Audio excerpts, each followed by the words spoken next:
राहुल अपनी पड़ोसन को सेट करने को सोच ही रहा था कि तभी उसके पति का फ़ोन आ गया।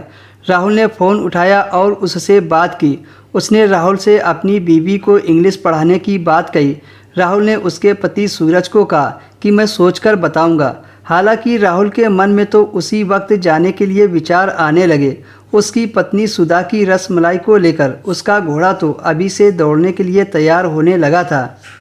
फिर राहुल अपनी बीवी से मिला। उसने फ़ोन पर की हुई सारी बात अपनी बीवी को बताई तो राहुल की पत्नी ने कहा ठीक है, पढ़ा दो सुधा को इंग्लिश।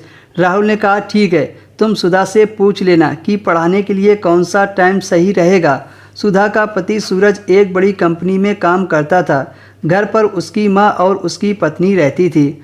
उस रात राहुल सुधा समझकर अपनी बीवी के ऊपर रात भर चढ़ा रहा क्योंकि सुधा बहुत सुंदर थी। राहुल कई दिनों से सुधा पर डोरे डाल रहा था पर मौका ही नहीं मिला। पर अब तो उसे पढ़ाने के बहाने 1 घंटा उसके पास ही रहेगा।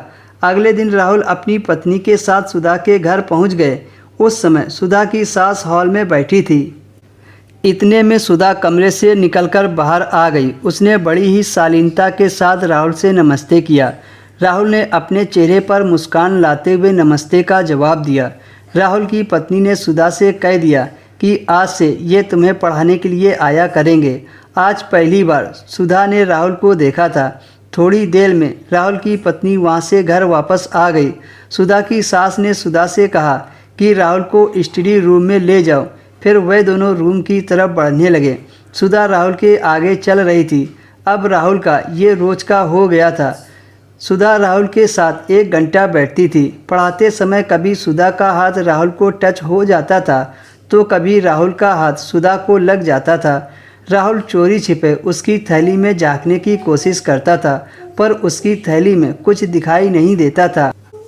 खैर राहुल को पढ़ाते पढ़ाते 2 महीने बीत गए और सुधा ने बहुत कुछ इंग्लिश सीख ली थी। एक दिन की बात है, हर रोज़ की तरह उस दिन भी राहुल सुधा को पढ़ाने गया था। उस दिन सुधा की सास नहीं थी। राहुल ने अकेलेपन का फ़ायदा उठाते हुए कहा सुधा आज आप बहुत सुंदर लग रही हो।